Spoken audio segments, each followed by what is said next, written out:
Wilfred Kiremi, Nkari, Jameson Musioka, Nkari, Jadiel Kenyanjui Kiuri, and John Gitari Joka, came to this court, filed an application dated 27th of March 2023, and which was filed under a certificate of urgency, which was seeking the following orders: that this honorable court be pleased to grant them anticipatory bail pending arrest or charge on such terms as the court may deem fit to impose.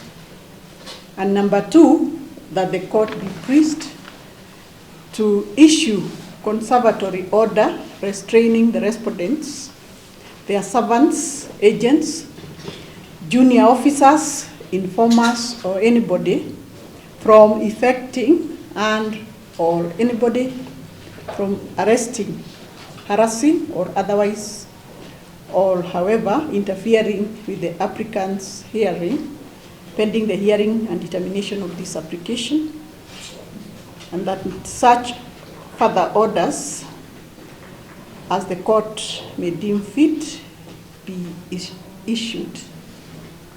The application was supported by the affidavit of Wilfred Kiremi Nkari, which was sworn on 27th of March 2023 on his own behalf and on behalf of his co-applicants. Their affirmance are that following the death of the deceased, Daniel Mutembei Ngai, they were suspected in the issue, and members of the public, informers, and police had been visiting their homes, inquiring as to their whereabouts, without giving any information on their actions. It is their contention that they have been harassed and threatened and were apprehensive that their rights and fundamental freedoms as enshrined in the Constitution would be contravened unless the court acted appropriately to secure their freedom. This court on 28th of March certified that application as urgent and ordered that the applicants do serve the application on the respondents, and in particular on the office of the ODVP and the police. The application proceeded for inter partes hearing on 29th of March 2023. The prosecution's counsel appeared, that is Ms. Jero, and informed the court that they were yet to give directions as to whether to charge the applicants, and could therefore, the applicants could therefore not be arrested at that stage. The counsel also requested for 7 days to peruse the file, which she informed the court that had been forwarded to her, but she was yet to give directions. And the court then proceeded and granted the applicants anticipatory bail of 500,000 shillings each. And the court directed that the anticipatory bail was to be varied for 14 days, and the matter would be mentioned for further directions on 12th of April, which is today. The court also ordered that in case the applicants would be required to record statements, they would present themselves before the investigating officer and would be attributed to be accompanied by their advocate or advocates. Today, the counsel for the applicants has confirmed that she was served with a response by the ODPP and sought more time to file a response and a further affidavit. The gist of the response by the ODPP through Prosecution's counsel, Ms. Njeru, is that the applicants were implicated in the murder of the deceased following the evidence that was gathered by the investigators. It is the contention by the ODPP that the applicants were summoned to go and record statements, but it was all in vain as the applicants never responded. The deponent of the further affidavit further affirms that it was only after the uproar by the members of the public that the first, third, and fourth applicants went to the police station and recorded statements, while the second applicant did not record his statement. And this morning, Ms. Njeru, the learned counsel, informed the court that she has given directions that the 4 applicants and 2 others who were mentioned as suspects in the murder of the said deceased Daniel Mutembei, but had not applied for anticipatory bail, be charged with this murder. And it is her contention, therefore, that the evidence gathered meets the threshold for the applicants and 2 others to be charged with the offense of murder. I have considered all the issues raised before this court, and the issue which arises for determination is anticipatory bail. This application is brought under various provisions of the Constitution. The relevant provisions with regard to the granting of bail is Article 49 of the Constitution, which provides for bail for an arrested person, and Article 23, sub-Article 3, which deals with breach of rights in the Bill of Rights. And therefore, there being no specific provision for anticipatory bail, courts in Kenya have considered it as a remedy for violation of threatened violation of rights under Article 23 and also under Article 165 of the Constitution. And in this regard, I've looked at the case of Mandiki Luveve versus Republic, a persuasive decision, 2015, Kenya Law Reports. The anticipatory bail is therefore granted where the rights of the applicants are threatened. It is on the strength of such allegation that this court ordered that the applicant be granted anticipatory bail.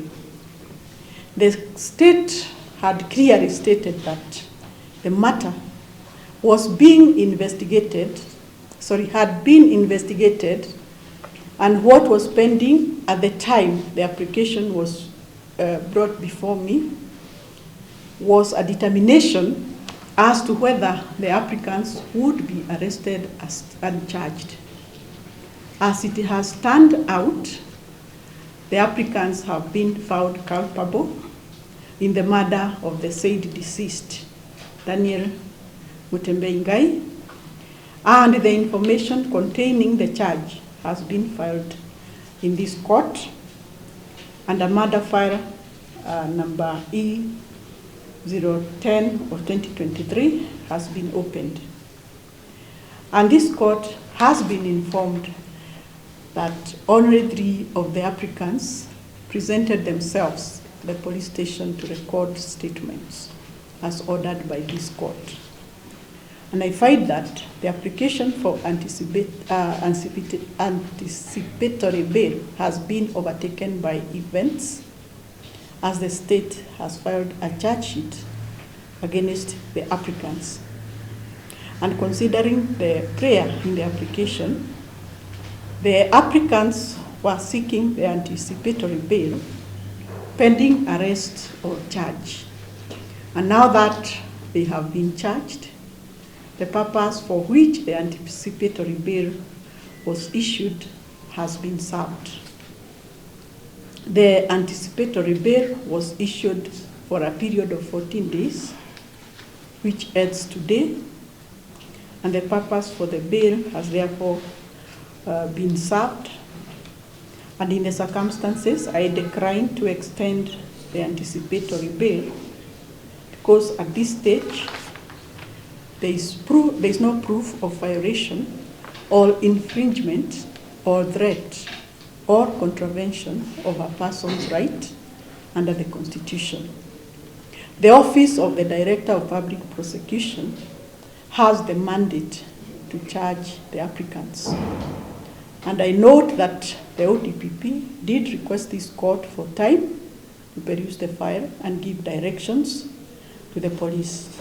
And the process, which was followed by the ODPP, is lawful, and this court cannot interfere with the mandate of the ODPP as enshrined in the Constitution.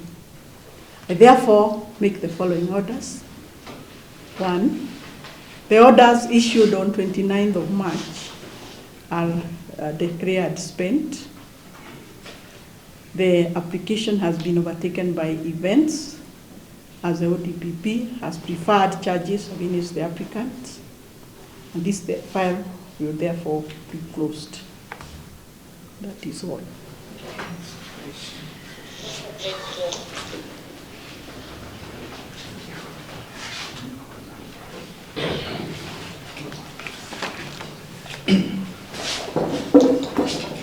Okay, we mentioned this matter number E010 of 2023. Marriage of Wilfred Keremi, Gibson Mosioka, Lori Nyaga, and Newton Mutembei.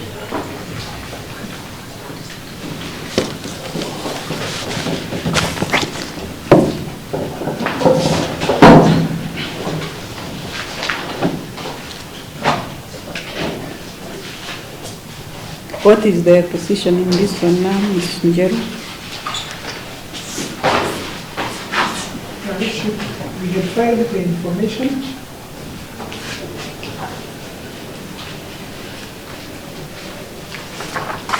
But the parties have not been arrested.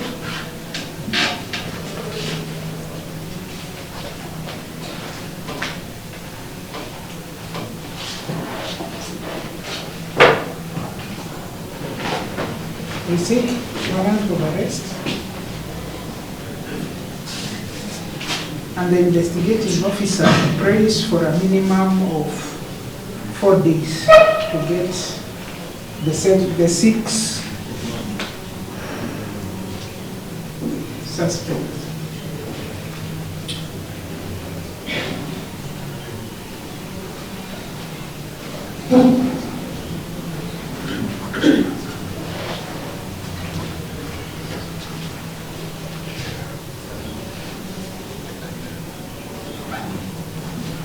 We pray to be issued the warrant of arrest.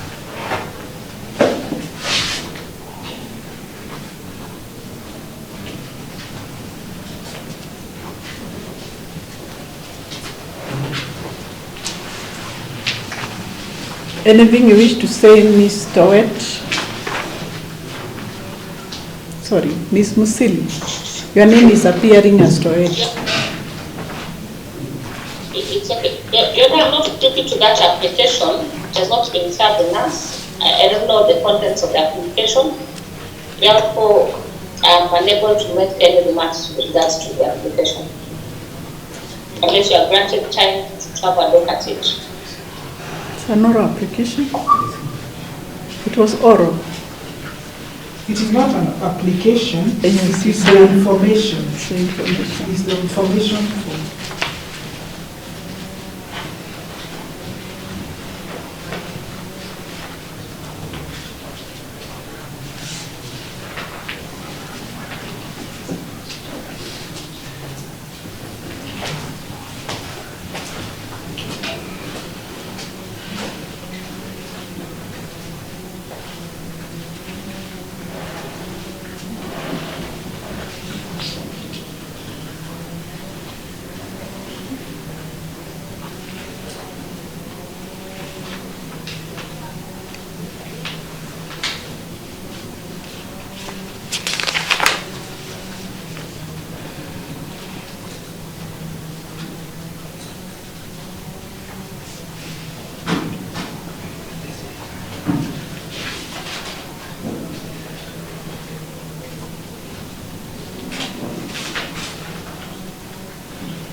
So I have noted that I believe it is the first to fourth applicants had been granted anticipatory bail, and the matter was to be mentioned today. It would have been a mark of good faith for them to attend court, but I note that they have not done so. I therefore make an order that a warrant of arrest do issue against them. The matter, that is the first to fourth and the fifth and sixth, the matter be mentioned on 14th of April. However, they may be presented in court as soon as they are arrested. Maybe if you may allow me, at this point, because you have a file Yes. for the matter before you, Yes. I think it's prudent that I request to be put on record for the victims who are the close family relatives of the deceased to watch brief for them, so that I'll be able to be part of the flow of the matter as we come before you on this day.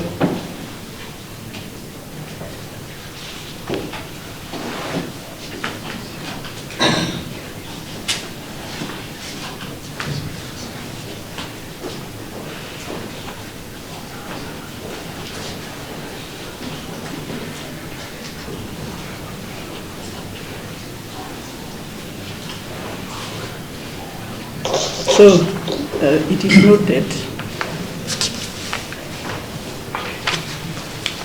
Ms. Musiri, I think you also need to confirm whether you continue to appear for the 6 accused now, so that the DR can be directed to appoint counsels on pro bono basis if you are not appearing for them. It's actually a new matter. I'm not familiar with it. My office is not familiar with it. And so are the applicants. So the deputy registrar, to in the meantime, appoint counsels for the 6 accused. Yes.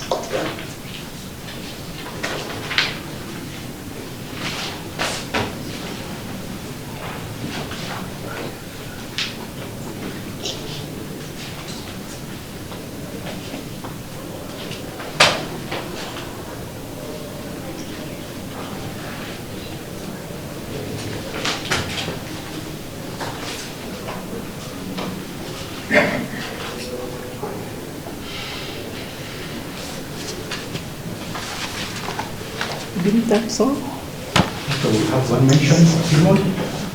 Haya, kwa hiyo kesi ni hayo tu. Kwa hiyo ingine, civil matter sasa.